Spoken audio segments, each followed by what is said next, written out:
I would say most of them, except for patients having a major cardiac problem whose ejection fraction is less than say 20%, and in patients whom we cannot give general anesthesia.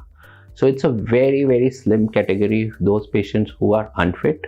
Patients with ascites are unfit for laparoscopic procedures because their abdomen is full of fluid. So these patients, we prefer to do them open surgeries and rather under local anesthesia.